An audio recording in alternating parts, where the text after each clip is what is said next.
to the very first episode of Chamber Chat, brought to you by the Greater Chamber of Harlingen. My name is Javier de Leon, and I'm honored and privileged to be your president and CEO of the Chamber. In this podcast series, we aim to bring the latest news, insights, and success stories from our business community here in Harlingen and the surrounding area. We'll be chatting with local business leaders, entrepreneurs, and community leaders who are making an impact in our city. We'll explore their journeys, share their experiences, and discuss how we can work together to foster a great business environment. I want to start by thanking each of you for your continued support of the Greater Chamber of Harlingen. Our mission is to strive to be the synergy of information and serve as the champion for growing business relationships by promoting, advocating, and supporting all businesses in our community through member benefits. This podcast is an extension of that mission, designed to keep you informed and inspired. Today, we'll be discussing the valuable resources and services provided by the Cameron County Workforce Center with insights from our very own Rafael Vela, the Executive Director of the Texas Workforce Commission. But before we get started, I'd like to thank our titanium sponsors, the City of Harlingen, Sames Harlingen Ford, the Hilton Garden Harlingen Convention Center, Harlingen Medical Center, Titan Fuel, and Valley Baptist Medical Center Harlingen. So without further ado, let us dive into our first episode Chamber Chat. Ralph, thank you for being here today and wanting to be our very first Chamber Chat person sitting in that chair. Thank you, Javier. I appreciate it. When we were looking at, who do we start with? What's the very first thing? We started looking at what is the mission and vision of the Chamber? And it's to help small businesses. It's to help all businesses in all facets. And when we think about businesses, we think about employees, but we also think about employers. And who better to discuss that than the Texas Workforce Commission? And so thank you for being here. I know that you're going to be enlightening us and sharing us and telling us things that we really need to know that many times we just don't know because, we're in the dark of things sometimes. And so thank you for wanting to be here and being our very first episode person. Before we start with some of the questions, can you tell me about the Texas Workforce Solutions and what is it even all about? The Texas Workforce Commission, several decades ago, I guess today was the evolution of what has happened with the TWC. And now there are 28 workforce boards across the state of Texas that are given the responsibility to make sure that individuals who need jobs, for employers who need those employees, have the services that they need. So in our case, in the Valley, we're fortunate because we have two workforce boards, Workforce Solutions Lower Rio, and their service area is Willacy, Star, and Hidalgo County. And in our case, Workforce Solutions Cameron, our service area is Cameron County. So anybody in our service area, including the great city of Harlingen, where I was born, if you remember.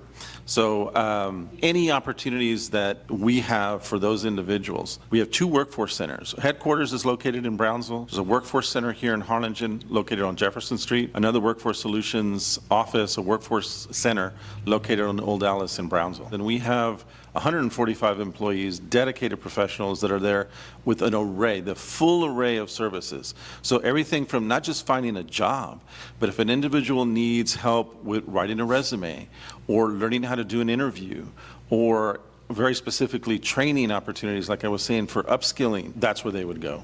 And that's something that a lot of employees and individuals don't know. So I'm glad you're letting us know on that. Now, the other part is, how about businesses? How about businesses that are needing to fill the slots? How do they go and reach out to the Texas Workforce Commission? So armed at both of our workforce centers are, we call it the Business Service Unit, and we're real proud of that group. That group of individuals, it's an award-winning group of professionals who we have something called Work in Texas. That's our platform, our website platform for individuals across the state to go register.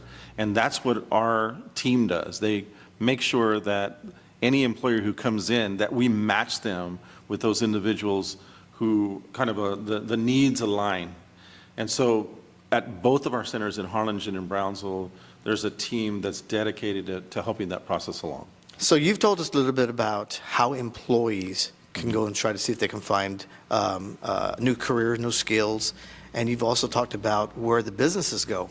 Now, how about some struggling businesses or new businesses or even just regular business that have been in operation for many, many years? Are there any grants available or are there any financial assistance for them that they can reach out and go to the Texas Workforce Commission? No, that's a great question. And, as you know better than I, there are almost 450,000 small businesses, or were considered and classified as small businesses, and that's tough. You got to admire people who are in the small business segment, because there's a lot of pressure to perform, and the scale of it is it's quite impressive. So TWC understands that, and so what we do on a regular basis, what TWC does on a regular basis, is dispatch experts to go around the state and do. I think the most recent event that happened here, designed for small business owners, was a session on entrepreneurship. I want to say it was employment law, actually, I think in the upper part of the valley. So small business owners should watch out for those things. They should communicate with us, call us, so we can give the calendar of those opportunities are available. Their tax credits are made available for certain organizations. There are so many different opportunities to help small businesses. Again, going back to and there's free opportunities. This is really important, because sometimes if there's a lull in the economy, if there's a lull in the business, then you kind of have to tackle or burn the candle at both ends. So that means finding ways to spend less. There's fixed costs, but some of those costs can be curtailed. There are opportunities for example, we're doing right now a really strong, what I think is a formidable, beautiful program for formerly incarcerated workers.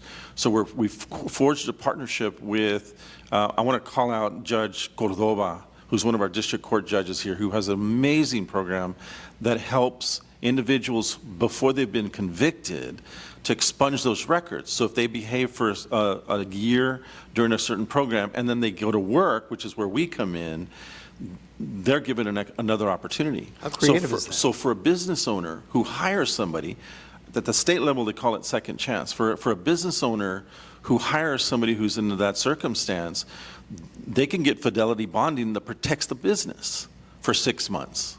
See, so there's a lot of different opportunities for small businesses. I've great confidence in our team to provide that kind of service for the people that need it. Ralph, you were talking about all these opportunities and all these great initiatives and all these great opportunities that you have. The trainings that you provide, do you partner with maybe like chambers or the cities to help you spread the word of what you do, or do you have collaborative projects and partnerships with everybody in the city so that they can help you with all the work that you do? Yes, of course, and we should do it more often than we do right now. But so opportunities that arise, think of those opportunities as doors in Austin at the Capitol at TWC, and when those doors open up, we jump in there and come back and provide resources. So I think we've done a real good job of those relationships with K through 12. We have a good rapport with our training partners, and we have a building rapport, more formidable rapport with industry. But to your question, I don't think we've done a good enough job of bringing them all together in one place. I will say this, though. For the first time that I know of, about 2 weeks ago, we brought all of the EDCs from Cameron County together in one room to try to discover how can we have a lane. We're in workforce. Right, but we have a vested interest in making sure that the economic development councils, any entity that's affiliated with the municipality or a city, that we're working together to, in our case, I think our job is to convene, and we did that for the first time. So we hope to continue that and make it a more robust initiative that sees not just one part of that triangle, but all three parts of the triangle in the same room. And that's so true, Ralph, because it's in this day and age, it's not about competition, it's about collaboration. Mm-hmm. If we're not collaborating, we're doing something wrong. Mm-hmm. I guess my final question is, and this is really maybe to more of the people in the audience, whether you're a business mm-hmm. or you're an individual looking for employment, or just somebody in the community, if they have any questions, or if mm-hmm. There's a need, what is the next step, and how do they get in contact with each and every single one of you? And you may want to let the people know on the audience there. So both of our workforce centers, the workforce center in Brownsville is located at 821 Old Alice. It's by the post office. It's been there for 100 years probably. And the workforce center in in Harlingen is located on Jefferson Street. want to say 1801 Jefferson Street. Y'all just moved there.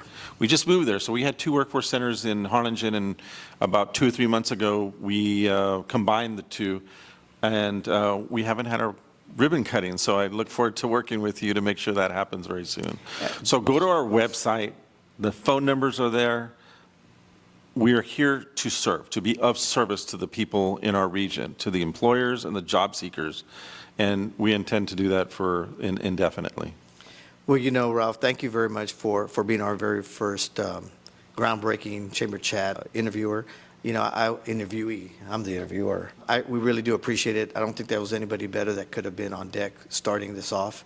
So we want to thank you for that. I know that this information that you provided was invaluable. Ralph, is there anything you want to say before we conclude this segment? Congratulations to you and the work that you all do, the work that the chambers do. Really, we're aligned, I think, to echo the point that you made earlier. So I want to thank you, and I also want to shout out to all the staff and the team at Workforce Solutions, Cameron. They're amazing, dedicated individuals that are of service to the people that we serve. So thank you very, very much. Thank you, Ralph. And I do work with your staff closely. I've been working with them for many, many years, and you do have a rock star team, so you're in good hands with your team. Also, we want to continue to explore the stories and strategies for shaping our local business community. So stay tuned, stay updated, subscribe to the Greater Chamber of Harlingen YouTube channel, and follow us on social media. Find us on Facebook, Instagram, TikTok, or LinkedIn. If you're not finding us, that means you're not looking for us. And remember, great things are always happening at the Chamber. Chat with y'all later. Bye. Yeah, Great. very nice.